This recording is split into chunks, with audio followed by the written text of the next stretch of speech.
ఈ వీడియోలో మనం మాట్లాడుకోబోయే వెబ్ సీరీస్ రివ్యూ వచ్చేసి 'ది ఫ్యామిలీ మ్యాన్' సీజన్ 3. ఈ వెబ్ సీరీస్ వచ్చేసి అమెజాన్ ప్రైమ్ ఓటీటీ ప్లాట్‌ఫామ్‌లో తెలుగు లాంగ్వేజ్‌లో కూడా స్ట్రీమింగ్ అవుతుంది. సో, ఈ వెబ్ సీరీస్ ఎలా ఉంది ఏంటని ఈ రివ్యూ మనం మాట్లాడుకుందాం. ఈ వెబ్ సీరీస్ యొక్క స్టోరీ గురించి సింపుల్‌గా చెప్పొసొస్తే, ఈ వెబ్ సీరీస్‌లో మెయిన్ రోల్ అయిన శ్రీకాంత్ తివారీ, తన పై ఆఫీసర్ అయిన కులకర్ణి వీళ్ళిద్దరూ కలిసి నాగాలాండ్‌లోని డేవిడ్ అనే ఒక వ్యక్తిని కలవడానికి వెళ్తారు. అక్కడ వాళ్ళ మీద అటాక్ జరిగిద్ది. డేవిడ్, కులకర్ణి చనిపోతారు. శ్రీకాంత్ తివారీ కొన్ని దెబ్బలతో బయటపడతాడు. అలాంటి సిట్యుయేషన్‌లో శ్రీకాంత్ తివారీ తన గురువైన కులకర్ణిని ఎవరు చంపారో తెలిసిద్ది.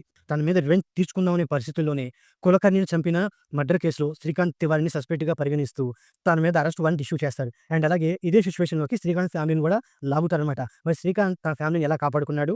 అండ్ అలాగే కులకర్ణిని చంపిన వాళ్ళ మీద రివెంజ్ ఎలా తీర్చుకున్నాడు? ఇలాంటి పాయింట్లు తెలుసుకోవాలి అంటే ఈ వెబ్ సీరీస్ చూడాల్సిందనమాట. ఫస్ట్ ఆఫ్ ఆల్ ఈ వెబ్ సీరీస్ గురించి చెప్పుకోవాల్సొస్తే మెయిన్‌గా స్టోరీ పాయింట్ ఏంటి? శ్రీకాంత్ మీద అరెస్ట్ వారెంట్ ఇష్యూ చేస్తారు. అప్పుడు శ్రీకాంత్ తను దొరకకుండా తను నిర్దోషి నిరూపించుకోవడానికి తను చేసిన ప్రయత్నాలు. మరోవైపు ఇండియా మీద దాడి, పీఎంని చంపడానికి, లేకపోతే పీఎం పదవి నుంచి ఆ వ్యక్తిని తొలగించడానికి వీళ్ళు చేసే ప్రయత్నాలు. సో, ఇలాంటి ఒక 2 పాయింట్ల మీద ఈ వెబ్ సీరీస్ వెళ్ళిపోద్దని చెప్పుకోవచ్చనమాట. ఫస్ట్ ఏంటి, ఇక్కడ మెయిన్ పాయింట్ ఏంటి? పీఎం మీద జరిగే దాడి, ఇండియా మీద జరిగే దాడి. ఈ పాయింట్ మీద వెబ్ సీరీస్ ఎళ్ళాలనమాట. బట్ ఈ వెబ్ సీరీస్ అంతా వెళ్ళింది ఏంటి? శ్రీకాంత్‌ని ఎలా పట్టుకోవాలి. సో, ఇలాంటి పాయింట్ల మీదే ఓవరాల్‌గా వెబ్ సీరీస్ వెళ్ళిపోద్దని చెప్పుకోవచ్చనమాట. ఎందుకు అంటే శ్రీకాంత్ తనేంటి ఒక తప్పు చేసాడు అనుకుందాం. బట్ ఇక్కడ మెయిన్ మనకు కావాల్సింది ఏంటి? ఓకే. శ్రీకాంత్‌ని పట్టుకోవడానికి ఒక టీమ్ ఎళ్లి, మరోవైపు అసలు ఇండియా మీద దాడి చేసింది ఎవరు? ముఖ్యంగా పీఎం మీద బాంబ్ అటాక్ చేసింది ఎవరు? ఇలాంటి పాయింట్ల మీద వెళ్తూ ఉంటే అంటే ఒక ప్యారలల్‌గా ఈ వెబ్ సీరీస్ వెళ్తూ ఉంటే కాస్త క్యూరియాసిటీ ఉండిద్దని చెప్పుకోవచ్చనమాట. బట్ మెయిన్‌గా ఏంటి? శ్రీకాంత్‌ని ఎలా పట్టుకోవాలి అనే పాయింట్ మీద ఈ వెబ్ సీరీస్ వెళ్ళిపోయిందని చెప్పుకోవచ్చనమాట. పోనీ ఆ పాయింట్ ఏమైనా బలంగా తీశారా అంటే అది కూడా ఏం బలంగా లేదని చెప్పుకోవచ్చనమాట. ఓవరాల్ వెబ్ సీరీస్‌లో 7 ఎపిసోడ్స్ ఉంటే 6థ్, 7థ్ ఈ 2 ఎపిసోడ్స్ కాస్త ఎంగేజ్ చేసినియి. మిగతా ఎపిసోడ్స్ అన్నీ సో, ఒక డిస్కషన్ మీద వెళ్ళిపోయినాయని చెప్పుకోవచ్చనమాట. అంటే శ్రీకాంత్‌ని పట్టుకోవడానికి వచ్చే కొత్తగా పోలీస్ ఆఫీసర్ అవనండి, అండ్ అలాగే పీఎం ఆఫీస్‌లో జరిగే కొన్ని డిస్కషన్స్ అవనండి, అండ్ అలాగే శ్రీకాంత్ వాళ్ళ ఫ్యామిలీ యొక్క డిస్కషన్స్ అవనండి. సో, ఈ డిస్కషన్ మీద వెళ్ళిపోయినాయి గానీ, పోనీ ఆ డిస్కషన్స్‌లో ఏమైనా బలమైన పాయింట్‌లతో ఆర్గ్యుమెంట్స్ జరిగాయి అంటే అవి కూడా లేవని చెప్పుకోవచ్చనమాట. ఇంకా చెప్పాల్సొస్తే శ్రీకాంత్ ఫ్యామిలీ మీద వచ్చిన కొన్ని ఎమోషన్స్ బాగున్నాయి. అండ్ అలాగే రుగ్మాన్ ఒక క్యారెక్టర్ బాగున్నప్పటికీ ఆ క్యారెక్టర్‌ని ఒక విలన్‌గా బలంగా ప్రెజెంట్ చేయలేకపోయారని చెప్పుకోవచ్చనమాట. అండ్ అలాగే ఈ వెబ్ సీరీస్‌లో యాక్టర్స్ పర్ఫార్మెన్స్ అనేది బాగున్నప్పటికీ బట్ ఏ యాక్టర్‌ని అంత ప్రాపర్‌గా యూజ్ చేసుకునే ఫీలింగ్ కలిగిందని చెప్పుకోవచ్చనమాట.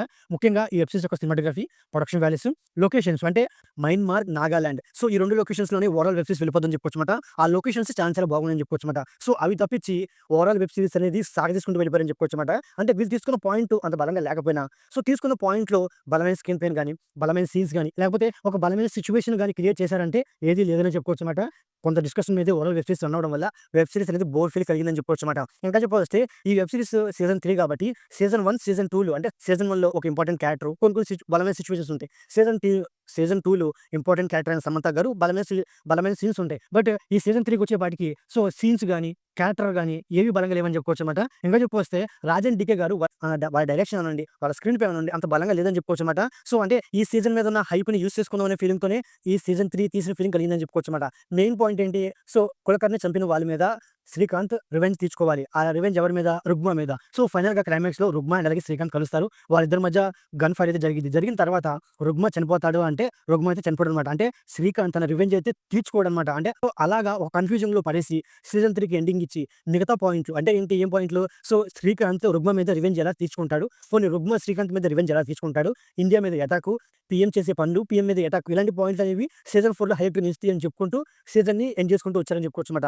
ఓవరాల్‌గా వెబ్ సీరీస్ విషయానికొస్తే సో, ఫ్యామిలీ మ్యాన్ సీరీస్ మీద హైప్‌తో ఈ వెబ్ సీరీస్ చూసినప్పటికీ వన్ టైమ్ కూడా వాచబుల్ కాదని నా పర్సనల్ ఫీలింగ్ అని చెప్పుకోవచ్చనమాట. సో, ఓవరాల్‌గా ఇదండి the family man web series review. నా రివ్యూ నచ్చితే వీడియోకి ఒక చిన్న లైక్ అలాగే మన ఛానెల్‌ని సబ్స్క్రైబ్ చేసుకోండి.